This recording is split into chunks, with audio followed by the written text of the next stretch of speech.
अब आप जो रिफॉर्म्स कर रहे हैं जी। वो कैसे यकीन दहानी कराएंगे कि कोई धरना या डी चौक में नहीं सजेगा, फैज़ाबाद नहीं होगा, कोई पार्लिमान पे चढ़ाई नहीं करेगा, कोई GHQ या जना हाउस लाहौर पे हमलावर नहीं होगा? अल्लाह ना करे कि कभी भी कोई हो।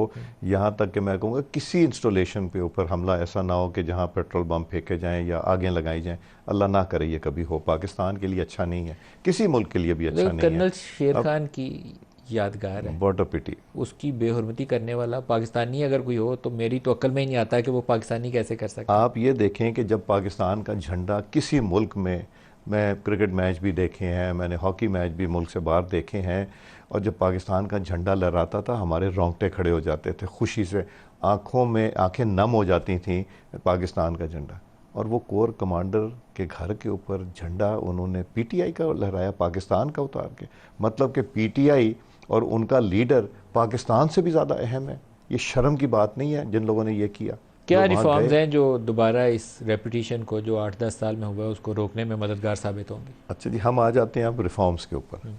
रिफॉर्म्स हैं basically election reforms, Daska experience, RTS experience, ये सारी चीज़ें मद्देनज़र देख के सेनेट की एक कमेटी बनी थी जो ताज हैदर साहब जिसको लीड कर रहे थे, उसमें सारी पार्टीज थी, उसमें एक बड़ी कॉम्प्रिहेंसिव रिकमेंडेशंस दी।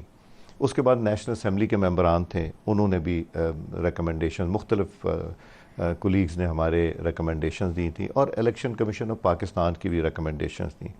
तो हमने उन सब को कंपाइल किया और एक एक करके उन रिकमेंडेशंस को हमने टच करना शुरू किया। अब मैं 2-3 एग्जांपल्स आपको दे देता हूँ ताकि आपका प्रोग्राम सारे इसमें कंज्यूम ना हो जाए।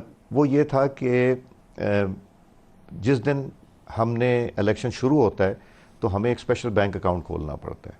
अब जब बैंक अकाउंट खोलने जाए, आज बैंक अकाउंट इतनी आसानी से नहीं खुलता, इट टेक्स टाइम, प्रोसीजर। किसी लोगों को नहीं पता होता कि वो इलेक्शन कंटेस्ट कर रहे हैं, नहीं, आखिरी मोमेंट पे आते हैं। तो एक होता था अकाउंट और एक एग्जिस्टिंग अकाउंट। स्पेशल अकाउंट अगर नहीं है आपके पास तो आप उस दिन उस अकाउंट को देंगे जिस अकाउंट को आप अपने फंडिंग के लिए ऑपरेट करेंगे, और वो अकाउंट में उस दिन से आप ट्रांजैक्शन और ना कुछ कीजिएगा, और ये सारी इलेक्शन की करेंगे। जब आप वो हो जाएगा, इलेक्शन ख़त्म हो जाएगा, उसको आप क्लोज कर देंगे, जी ये मैंने की, और कोशिश करेंगे आप मैक्सिमम पेमेंट्स जो हैं थ्रू चेक्स हों। दूसरी चीज़ ये है कि इसके अलावा फिर हम आ जाते हैं इलेक्शन प्रोसेस के ऊपर। ये तो स्क्रूटनी ऑफ पेपर्स है। हमने कहा जी आप डॉक्यूमेंटेशन सिंपल करें, आप इतने कॉम्प्लिकेटेड फॉर्म ना करें, जिस तरह वो जो एक बैठे हुए थे यहाँ पे साहब जिन्होंने जो कॉन्स्टिट्यूशन भी खुद ही लिखते थे और कहते थे आई एम द लॉ, उन्होंने उसमें कहा कि जी आप ये भी करेंगे, ये भी करेंगे, जिनका कोई हकीकत से ताल्लुक़ नहीं था। हमने उन चीज़ों को भी एड्रेस करने की कोशिश की। फिर हमारा आ जाता है कि रोल रिटर्निंग अफसर और प्रिजाइडिंग अफसर का क्या। एक चीज़ मैं बड़ी क्लैरिटी से कर दूं, कोई भी केयर टेकर, प्राइम मिनिस्टर या कैबिनेट जो है, ना वो इलेक्शन डेट दे सकती है, ना वो प्रिजाइडिंग अफसर अपॉइंट कर सकती, ना रिटर्निंग अफसर कर सकती, ना उनको अकाउंटेबल ठहरा सकती, और ना वो इन्फ्लुएंस कर सकती किसी इलेक्शन प्रोसेस को। सो हमने प्रिजाइडिंग अफसर जो है वहाँ पे आपको पता है कि लोग बाहर निकाल दिए जाते थे। हमने कहा है कि वहाँ प्रिजाइडिंग अफसर की जिम्मेदारी होगी कि अपने सिग्नेचर, थंब इम्प्रेशन, और साथ जो पोलिंग एजेंट्स हैं उनको आप उनके भी थंब इम्प्रेशन लें कि एक पोलिंग साइन स्टेशन करके पे जितना वोट रिपोर्ट। डलता है उसके ऊपर प्रिजाइडिंग ऑफिसर और जी, जो पोलिंग ऑफिसर है मुतलका पोलिंग कैंडिडेट्स एजेंट्स के, जो हैं, पोलिंग एजेंट्स कैंडिडेट, हैं, सारे कैंडिडेट्स के उनके सारों के सिग्नेचर्स होंगे। वो।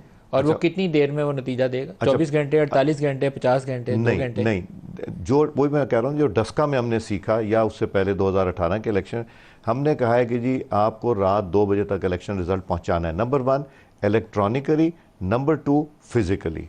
तो वो अब जिस तरह, इलेक्ट्रॉनिकली कैसे होगा? क्योंकि रिजल्ट मैनेजमेंट सिस्टम 2013 में भी बनाया गया था, बाद में वो बंद हो गया था, नहीं, मैसेज ही नहीं थे वो आते। उन्होंने अपना इलेक्शन कमीशन अपना बना रहे हैं, तो वो एनोरॉइड्स होंगे या जो भी वो अपना सिस्टम बना रहे हैं, बट मोबाइल फ़ोन से वो पिक्चर लेके भेजेंगे। उससे लेके भेजेंगे या कोई सिस्टम उन्होंने डिवाइस किया, उसके कोई सॉफ्टवेयर भी बना लिया, बट वो this will not be neither or controlled by anybody else, it will be controlled by election commission of Pakistan.